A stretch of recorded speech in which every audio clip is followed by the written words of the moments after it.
علیکم dear viewers, میں ہوں اشفاق چشتی۔ ابھی ہم ڈسکس کریں گے تھورنڈائکس سیکنڈری لاز آف لرننگ۔ تھورنڈائک نے پرائمری لاز آف لرننگ جن کی تعداد 3 ہے وہ پیش کیے تھے، اس کے ساتھ 8 سیکنڈری لاز آف لرننگ بھی دیے تھے۔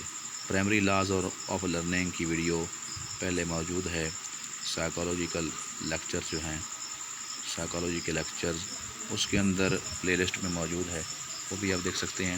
تو یہاں ڈسکس کرتے ہیں secondary laws of learning. First law ہے لا آف پرائمیسی، یعنی کہ جو چیزیں سب سے ضروری یا بنیادی ہوتی ہیں وہ جلد سیکھی جا سکتی ہیں اور وہ ذہن میں نقش ہو جاتی ہیں، اس سے مراد یہ ہے، اور وہ جلد ازبر ہوتی ہیں اور زندگی کا حصہ بن جاتی ہیں۔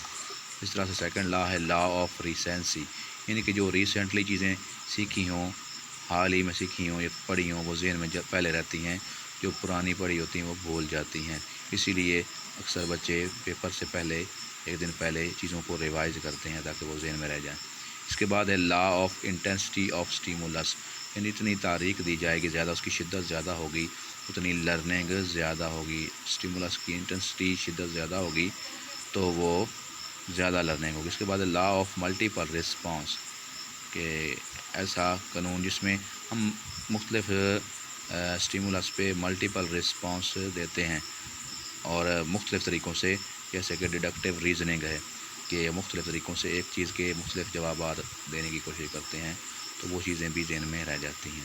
لا آف سیٹ اور ایٹیچیوڈ، کہ ہمارا سیٹ ہونا یا ہمارا ایٹیچیوڈ جو ہے، ہمارا رویہ، یہ بھی اگر پازیٹیو ہے تو پھر لرننگ کے اندر یہ کارگر ثابت ہوتا ہے۔ بچے کا ایٹیچیوڈ اگر پازیٹیو ہے، اس کا پھر انٹرسٹ زیادہ ہوگا اسٹڈی کی طرف، تو یہ بھی میٹر کرتا ہے۔ اس کے بعد ہے لا آف رسپانس بائی اینالوگی۔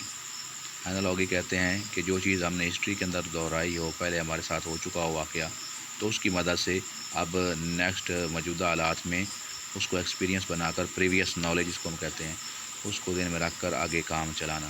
تو مثال کے طور پر اگر ہم نے پہلے کوئی ایگزام دیا ہے تو اس کا ہمیں ایکسپیرینس ہے، تو اگر اسی فیلڈ میں ہم دوبارہ امتحان دینے جا رہے ہیں تو پہلا تجربہ ہمارے کام آئے گا۔ تو یہ ہے لا آف رسپانس بائی اینالوگی۔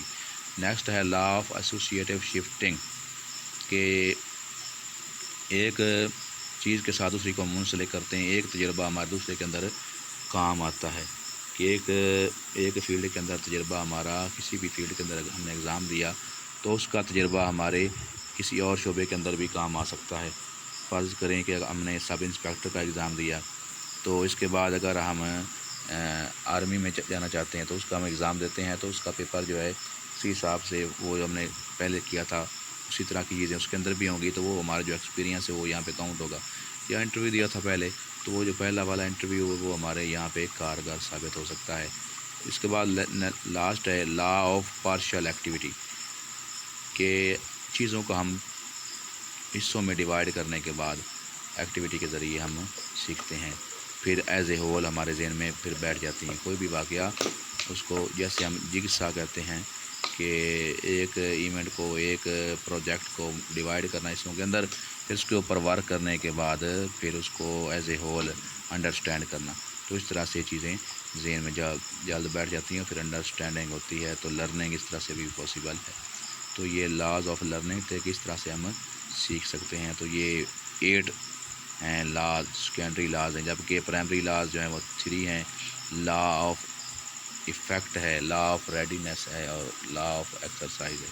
اس کی ویڈیو بھی علیحدہ سے موجود ہے۔ نیکسٹ ویڈیو تو اجازت دیجیے، اپنا خیال رکھیے، اللہ حافظ۔